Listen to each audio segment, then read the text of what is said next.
Hello students, आपने prime numbers के बारे में खूब सुना है और आप ये जानते हैं कि वो नंबर्स जिनके बस दो ही फैक्टर्स होते हैं उन्हें हम प्राइम नंबर्स या अभाज्य संख्याएं कहते हैं। जैसे ये नंबर्स लिखे हैं मैंने 2, 3 और 23, इन सब के दो दो फैक्टर्स हैं, 1 और ये नंबर खुद। इसके भी दो फैक्टर्स हैं, 1 और ये नंबर खुद, 1 और ये नंबर खुद। और आपको ये भी मालूम है कि जिन नंबर्स के दो से ज़्यादा फैक्टर्स हैं उन्हें कहते हैं कॉम्पोजिट नंबर्स या भाज्य संख्याएं। जैसे ये नंबर्स लिखे हैं मैंने 4, 10, 36, 77 और इनके सामने इनके फैक्टर्स लिख दिए हैं और आप देख रहे हैं कि इन सब के दो से ज़्यादा फैक्टर्स हैं। लेकिन क्या आपको ये मालूम है कि इन कॉम्पोजिट नंबर्स में से कुछ चुने हुए, कुछ सेलेक्टेड नंबर्स ऐसे हैं जिनको हम कहते हैं परफेक्ट नंबर्स या संपूर्ण संख्याएं। फॉर एग्ज़ाम्पल 6 और 28। क्या हैं ये परफेक्ट नंबर्स, क्या डेफिनेशन है इनकी, आइए समझने की कोशिश करते हैं। देखिए ये नंबर है 6, तो 6 के पहले सारे फैक्टर्स लिख लेते हैं, 6 के गुणनखंड लिख लेते हैं। तो सबसे पहला फैक्टर तो 1 ही होता है किसी भी नंबर का, अगला फैक्टर है इसका 2, फिर है 3 और लास्ट में ये नंबर खुद। तो ये 4 इस नंबर के फैक्टर्स हैं। अब 6 को छोड़ दीजिए, 6 को छोड़कर जो बाकी फैक्टर्स हैं उनको ज़रा ऐड करके देखते हैं। 1 + 2 आया 3 और 3 + 3 आया 6। क्या देखा हमने, इस नंबर के सारे फैक्टर्स में से इस लास्ट वाले फैक्टर को छोड़कर, इस नंबर को छोड़कर बाकी फैक्टर्स को हमने जोड़ा तो टोटल क्या आया, इस नंबर के बराबर आया। इसी तरह से नंबर लेते हैं 28। तो बच्चों सबसे पहला फैक्टर तो हर नंबर का 1 होता ही है। आपको मालूम है, नहीं मालूम तो समझ लीजिए, पहला फैक्टर 1 होगा।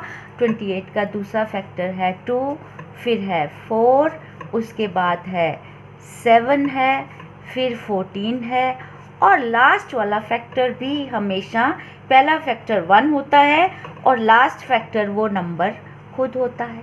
अब 28 के फैक्टर्स में से भी 28 को छोड़ दीजिए और बाकी सारे फैक्टर्स का टोटल करके देखिए। 1 + 2 + 4 + 7 + 14। देखिए 1 + 2 हुआ 3, 3 + 4 हुआ 7, 7 + 7 हुआ 14 और 14 + 14 हुआ 28। आपने क्या देखा कि इन नंबर्स के सारे फैक्टर्स का टोटल सिवाय उस नंबर के क्या आया, इन नंबर्स के बराबर आया। तो बच्चों ऐसे नंबर्स को ही हम कहते हैं परफेक्ट नंबर्स या संपूर्ण संख्याएं। यहाँ पर मैंने इनकी डेफिनेशन लिखने की कोशिश की है। क्या है, कौन है perfect numbers? Sum of factors excluding the number, यानी उस नंबर को छोड़कर क्या आया, द नंबर। संख्या के गुणनखंडों का योग उस संख्या को छोड़कर क्या आया, उस संख्या के बराबर आया। तो ऐसे नंबर्स को परफेक्ट नंबर या संपूर्ण संख्याएं कहते हैं। लेकिन कुछ लोग परफेक्ट नंबर्स की एक दूसरी डेफिनेशन भी देते हैं, वो भी हम ट्राई करके देख सकते हैं। ये परिभाषा क्या कहती है, सम ऑफ ऑल फैक्टर्स, सारे फैक्टर्स ले लीजिए, कुछ मत छोड़िए। जैसे पीछे यहाँ पर हमने ऐड करते समय 6 को छोड़ दिया था, यहाँ पर 28 को छोड़ दिया था।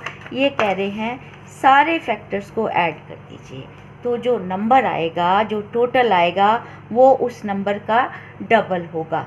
सभी गुणनखंडों का योग क्या होगा, उस संख्या का दुगना होगा।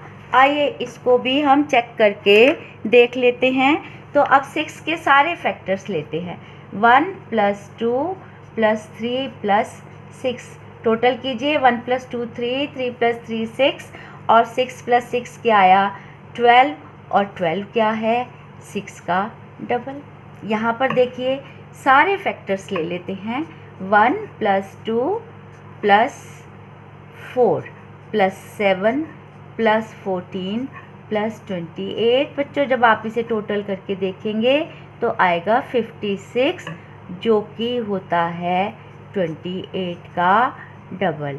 तो परफेक्ट नंबर की दो डेफिनेशंस दी गई हैं। उस नंबर के सारे फैक्टर्स को ऐड कीजिए सिवाय उस नंबर के, तो आंसर वही नंबर आएगा। और अगर बिना किसी फैक्टर को छोड़े आप ऐड करेंगे तो आंसर आएगा उस नंबर का डबल। तो बच्चों आपने देखा है कि 6 और 28 दो परफेक्ट नंबर्स आपने देखे हैं। तो नेचुरली सबसे छोटा परफेक्ट नंबर तो हमारा क्या हुआ, 6। अगला उसके बाद आया 28, इसके बाद अगला परफेक्ट नंबर है 496 तीसरा, और 8128 फोर्थ परफेक्ट नंबर है। क्यों कहा गया इन्हें परफेक्ट नंबर, आप खुद चेक करके देखिए और सोच सकते हैं ये क्या है बेटा। ये है 5th परफेक्ट नंबर और ये है 6th परफेक्ट नंबर। यानी परफेक्ट नंबर पर शर्त इतनी कड़ी है कि बड़े लंबे इंतज़ार के बाद अगले परफेक्ट नंबर्स आते हैं। तो खैर ये 4 परफेक्ट नंबर तो आपको याद होने चाहिए, इनकी परिभाषा भी याद होनी चाहिए। तो बच्चों आज के लिए इतना ही, मिलेंगे हमारी अगली क्लास में कुछ नया सीखने के लिए। तब तक के लिए goodbye and good luck.